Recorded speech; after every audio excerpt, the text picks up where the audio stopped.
Assalamualaikum warahmatullahi wabarakatuh. Anak-anakku sekalian yang berbahagia, mari kita bersama-sama belajar kembali menggunakan sistem daring. Untuk saat ini kita akan belajar tentang sejarah kebudayaan Islam. Materi untuk siswa kelas 9 semester Gasal.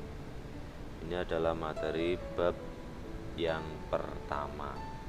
Temanya tentang Islam masuk ke Indonesia. Oke, setelah mempelajari tentang Islam masuk ke Indonesia, diharapkan nanti anak-anakku sekalian bisa memahami tentang kapan Islam masuk ke Indonesia, kemudian bukti-buktinya apa saja, kemudian siapa yang membawa agama Islam ke Indonesia, kemudian dengan cara apa Islam dikembangkan, kemudian ada lagi nanti tentang jalur-jalur yang dilewati oleh para pendakwah penyebar agama Islam. Oke, kita bahas satu persatu. Mudah-mudahan nanti akan semakin memberi pemahaman bagi kita semua, walaupun pembelajaran tanpa tatap muka, tapi mudah-mudahan tetap bisa berhasil secara efektif, secara maksimal untuk pendalaman pengetahuan kita. Oke, Islam masuk ke Indonesia secara pastinya tidak ada seorang pun yang memastikan kapan Islam tiba datang di Indonesia. Secara kepastian di sini tentang kapan Islam masuk ke Indonesia itu bisa ditelaah dari 3 hal.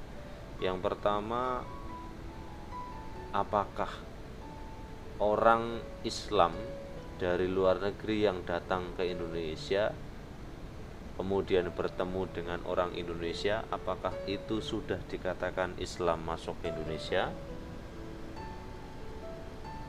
Itu pertanyaan pertama.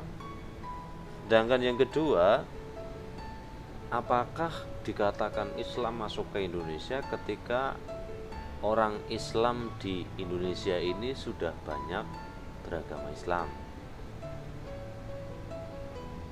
Yang kedua. Yang ketiga, apakah tanda Islam masuk ke Indonesia itu setelah adanya pemerintahan Islam, yang waktu itu adalah sistem kerajaan, ditandai dengan adanya kerajaan Islam? Ini 3 hal ya. Nah, kita akan pahami bersama.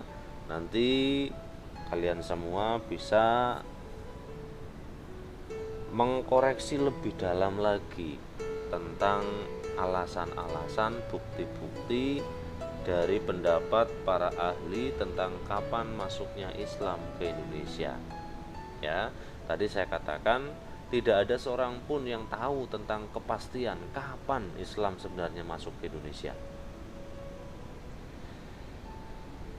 Menurut para ahli sejarawan, Islam masuk ke Indonesia itu ada 3 pendapat besar. Yang pertama, ada pendapat bahwa Islam masuk ke Indonesia itu pada abad ke-7 Masehi. Ini masuk ke Indonesia pada abad ke-7. Kemudian pendapat yang kedua, Islam masuk ke Indonesia pada abad ke-11 Masehi. Ada Masehi ya, 11 Masehi. Sedangkan pendapat yang ketiga, Islam masuk ke Indonesia pada abad ke-13.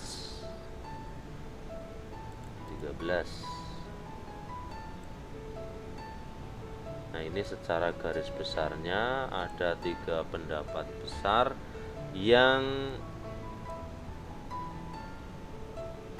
sepakat bahwa Islam masuk ke Indonesia pada abad ke-7, pada abad ke-11 dan abad ke-13 Masehi. Ini Masehi, ini juga Masehi. Nah, kita lihat buktinya apa. Sejarawan mengatakan abad ke-7 Masehi Islam masuk ke Indonesia. Kita kan harus tahu buktinya ya. Tentunya para ahli sejarawan mereka berpendapat tidak asal bicara, tetapi berdasarkan fakta-fakta atau bukti yang mereka temukan. Yang pertama buktinya adalah tentang perjalanan seseorang yang bernama Ali Maksudi,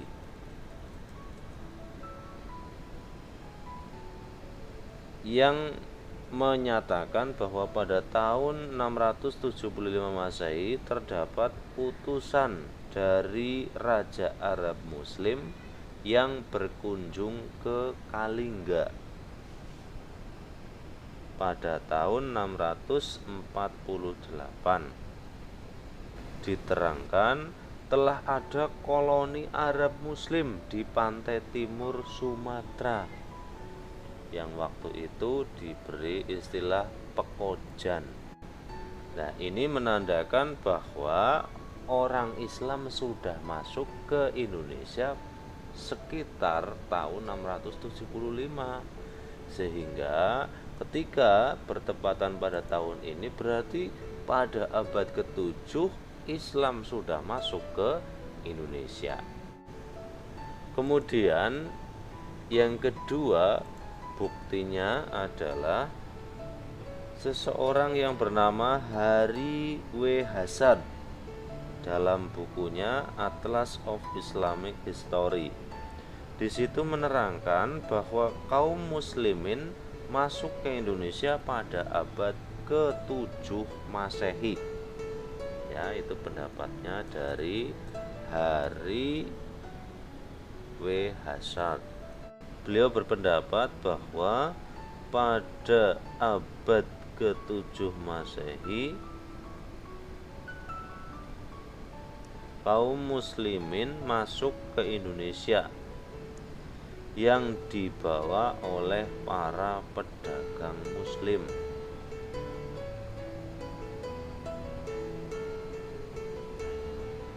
Jadi para pedagang muslim itu pada abad ke-7 itu mereka pada datang berdagang perjalanan ke Cina, tetapi singgah dulu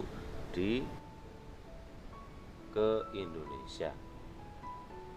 Kemudian pendapat yang bukti yang ketiga, Profesor Sayyid Naqib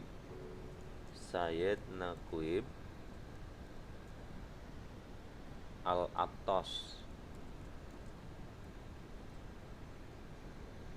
Sayyid Naqib Al-Attas dalam bukunya Preliminary Statement on General Theory of Islamization of Malay Indonesian Archipelago. Di dalam bukunya beliau mengungkapkan bahwa kaum muslimin sudah ada di kepulauan Malaysia dan Indonesia. Ya, jadi itu pada tahun 672 kaum muslimin sudah ada di Malaysia dan Indonesia. Ini pendapat beliau. Ya, jadi pada tahun 672 itu seorang profesor namanya Profesor Sayyid Naqib Al-Attas. Kemudian bukti yang keempat yaitu dari Profesor Sayyid Qodratullah Fatimi, Sayyid Qodratullah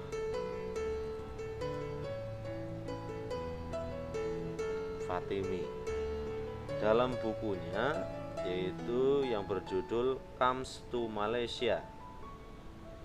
Beliau mengungkapkan bahwa pada tahun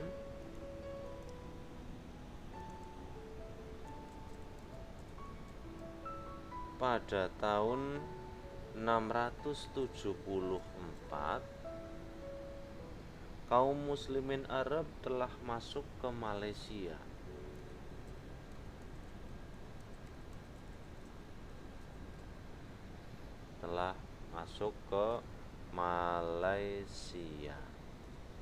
Jadi mereka orang-orang Islam sudah ada di Malaysia. Tentunya waktu itu antara Malaysia dan Sumatera itu masih satu kerajaan. Dulu ada kerajaan Perlak ya. Di situ belum terbentuk negara Malaysia, tetapi masih sistemnya kerajaan. Jadi belum terpisah seperti sekarang. Kemudian yang berikutnya, yang kelima, itu pendapat dari Profesor Muhammad Hussein Naisar. Profesor Muhammad, kita singkat saja ya, Muhammad Hussein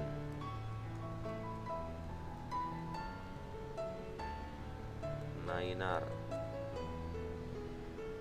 Dalam makalah ceramahnya yang berjudul Islam di India dan Hubungannya dengan Indonesia, Profesor Muhammad Hussein Naisar menyatakan bahwa beberapa sumber tertulis menerangkan bahwa kaum muslimin India pada tahun 687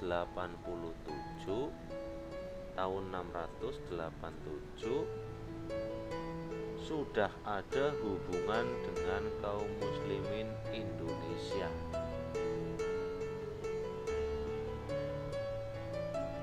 Ya, Muslim India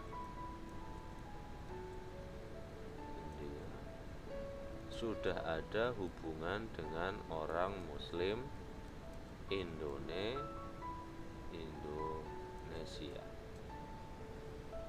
Sehingga disimpulkan bahwa Islam masuk ke Indonesia pada abad ke-7, karena pada tahun 687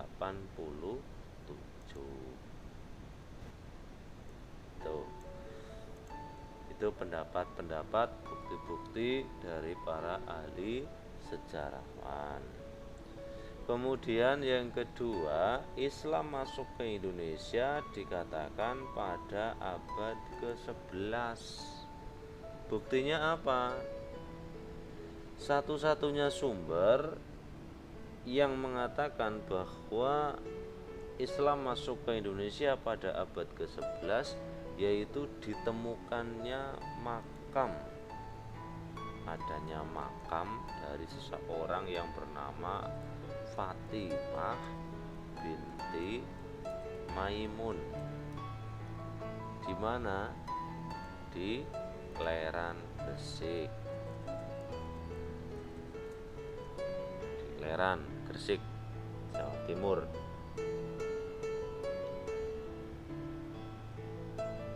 Nah, pada makam tersebut itu ada tertulis tahun Masehi. Itu tulisannya itu tahun 1082 Masehi. Ya, tentunya tulisannya menggunakan tulisan Arab ya, karena ini adalah yang meninggal orang keturunan dari Arab. Tetapi dihitung menggunakan tahun Masehi, itu meninggalnya Fatimah binti Maimun yang ada di Gresik itu tahun 1082 Masehi. Maka disimpulkan berarti ketika di Gresik sudah ada makam orang Islam, berarti Islam sudah masuk ke Indonesia. Entah itu Indonesia, entah itu Jawa, yang jelas sudah ada makam orang Islam. Kemudian ini menjadi bukti satu-satunya ya. Kemudian yang ketiga, ada yang berpendapat bahwa Islam masuk ke Indonesia pada abad ke-13. Nah, ada dua pendapat. Yang pertama adalah catatan perjalanan Marco Polo. Catatan perjalanan Marco Polo. Ia menyatakan bahwa dalam perjalanannya ia menjumpai adanya kerajaan Islam Perlak di Aceh. Marco Polo itu dalam perjalanannya berdagang mengelilingi dunia antar benua. Dia mengatakan bahwa di Aceh itu ada kerajaan Perlak. Itu kerajaan Islam itu pada tahun 1292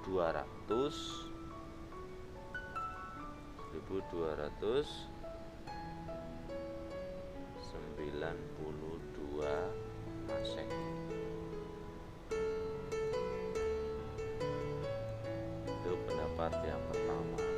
Kemudian pendapat yang kedua, beberapa sarjana barat seperti R.A. Karn, Cesnock, Hurgrons, ya, Hurgrons, Snock, Hurgron, Hourground, tulisannya susah ya. Kemudian ada lagi Skrik dan Skrik,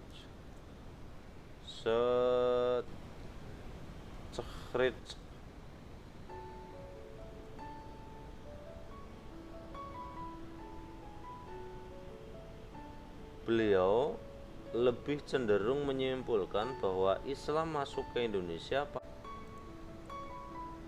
Beliau berpendapat bahwa Islam masuk ke Indonesia sekitar abad ke-13. Itu berdasarkan beberapa bukti bahwa di Indonesia sudah ada kerajaan Islam. Itulah beberapa pendapat tentang kapan Islam masuk ke Indonesia. Secara garis besar, Islam masuk ke Indonesia ada 3 pendapat: abad ke-7, abad ke-11, dan abad ke-13. Kalau kita simpulkan, pada abad ke-7 ini kurang lebih itu orang-orang para pedagang Islam sudah datang di Indonesia.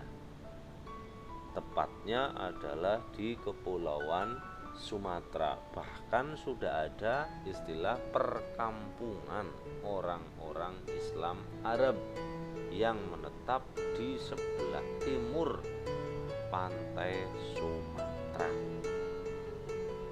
Sedangkan pendapat abad ke-11 ini, Islam sudah masuk ke Jawa.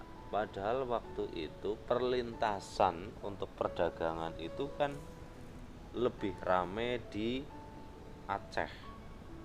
Sehingga kalau di Aceh itu sudah ada pertemuan antara para saudagar, para pedagang dari Arab Islam, di Jawa itu baru ditemukan makamnya tahun 1082 Masehi.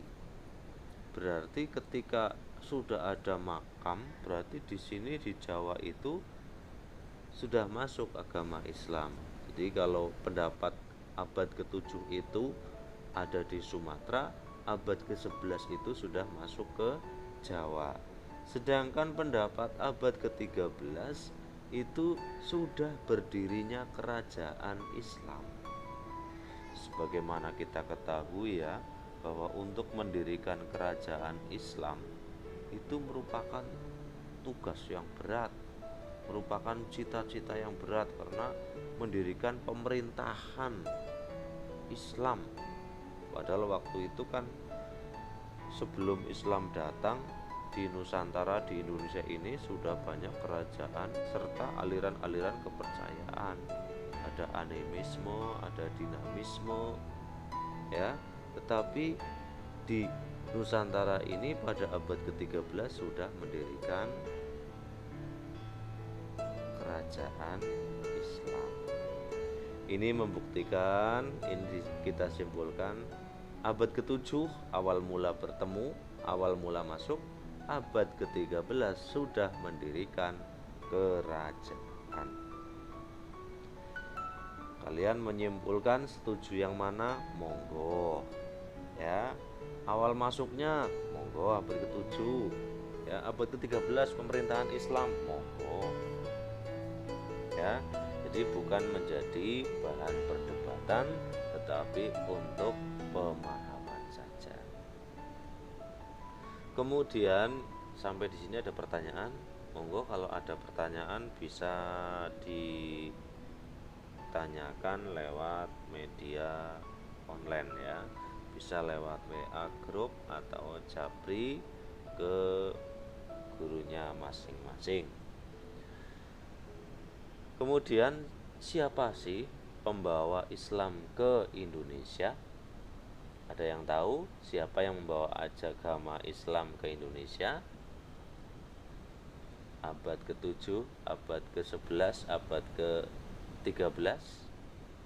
Oke, kita pelajari ya.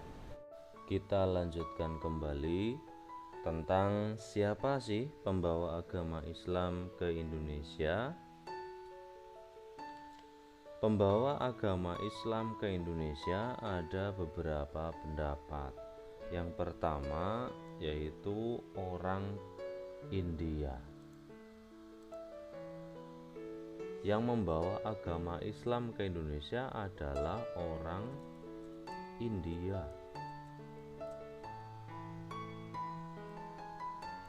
Ini pendapat yang pertama. Pendapat yang kedua, yang membawa agama Islam ke Indonesia adalah orang Persia.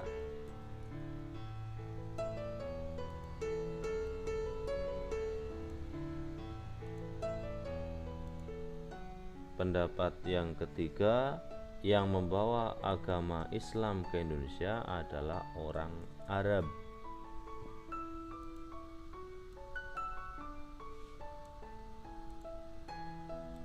Yang keempat, yang membawa agama Islam ke Indonesia adalah orang Cina.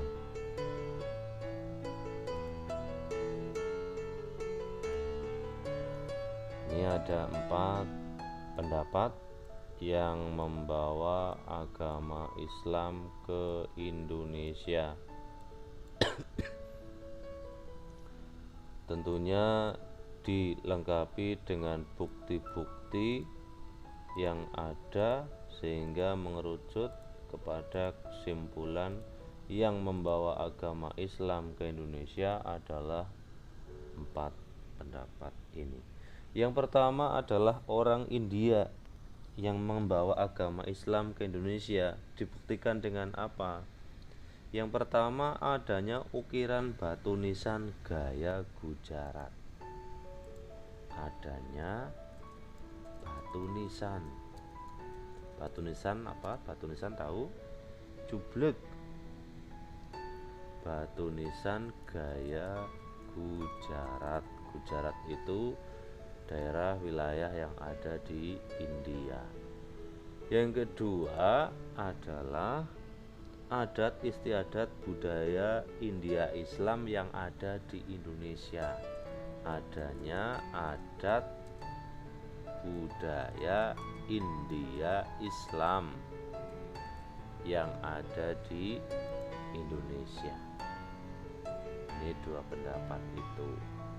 Sehingga ketika ada jublek batu nisan tulisannya bahasa India, bahasa Gujarat, kemudian adanya budaya adat istiadat India yang ada di Indonesia, sehingga disimpulkan bahwa yang membawa agama Islam ke Indonesia adalah orang-orang dari India. Satu. Yang kedua, ada pendapat bahwa yang membawa agama Islam ke Indonesia adalah orang Persia. Orang Persia tahu orang mana? Kalau sekarang sudah tidak ada lagi ya Persia ya. Yang ada adalah negara Iran. Jadi sekarang negaranya Iran. Orang Persia, dulu masih kerajaan Persia. Buktinya apa? Buktinya ada gelar Shah. Gelar Shah. Gelar Shah itu adalah gelar bagi raja-raja yang ada di Persia. Tetapi gelar Raja Shah itu dipakai juga oleh kerajaan Islam yang ada di Indonesia, sehingga disimpulkan bahwa yang membawa agama Islam ke Indonesia adalah orang Persia. Yang kedua, pengaruh aliran Wahdatul Wujud. Adanya pengaruh aliran Wahdatul Wujud. Kalian tahu aliran Wahdatul Wujud? Itu yang dulu itu dikembangkan juga oleh Kanjeng Syekh Siti Jenar. Itu aliran Wahdatul Wujud itu kan dari Persia.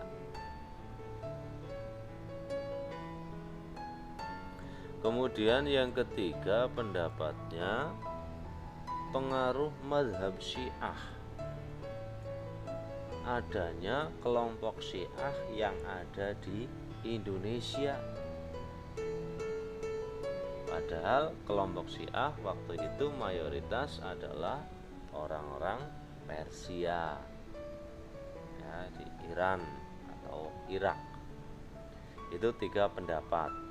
Kemudian yang ketiga, bahwa yang membawa agama Islam ke Indonesia adalah orang Arab. Alasannya apa? Kalau kita lihat ya di atas tadi, bahwa Al-Maksudi mengatakan ada orang Arab dari kerajaan Islam yang datang ke kerajaan Kalingga. Orang Arab ya, orang Arab, mereka datang ke Indonesia ke kerajaan Kalingga. Jadi ada utusan dari kerajaan Islam di Arab yang datang ke kerajaan Kalingga. Satu. Yang kedua, alasannya adalah munculnya istilah kampung Arab. Bukan kampung Persia ya, bukan kampung India, tetapi istilahnya adalah kampung Arab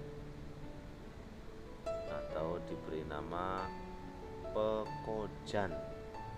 Apa? Pekojan. Ini langsung dari Arab, kemudian di sini tinggal. Kenapa muncul istilah kampung Arab? Karena mereka itu naik kapal laut. Kapal laut itu menggunakan kapal layar. Kapal layar menggunakan angin musim, sehingga musim angin itu akan berpindah arah ketika 6 bulan sekali, sehingga harus menetap dulu di Indonesia. Yang keempat, pendapat bahwa yang menyebarkan agama Islam di Indonesia, yang membawa agama Islam ke Indonesia adalah orang Cina. Kenapa?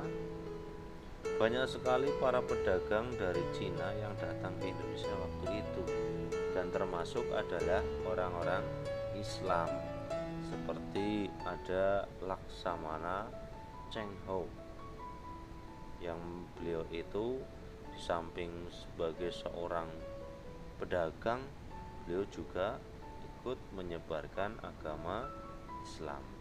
Adanya bukti, ada gedung batu yang bercorak khas Cina yang ada di Semarang. Gedung batu itu adalah masjid bercorak khas Cina. Kemudian ada lagi beberapa makam yang berasal dari Cina Islam. Adanya makam Cina tapi Islam. Yang ketiga, adanya para wali yang merupakan keturunan para wali keturunan dari Cina. Itu ya, jadi adanya para wali keturunan dari Cina ini memungkinkan bahwa penggerak untuk berdakwah di Nusantara, di Indonesia adalah orang-orang dari Cina. Ya, tentunya kita bisa melihat pendapat mana yang paling mendekati, paling lama ya, tentang siapa yang paling datang awal mula di Indonesia ini. Sampai di sini ada pertanyaan, silahkan.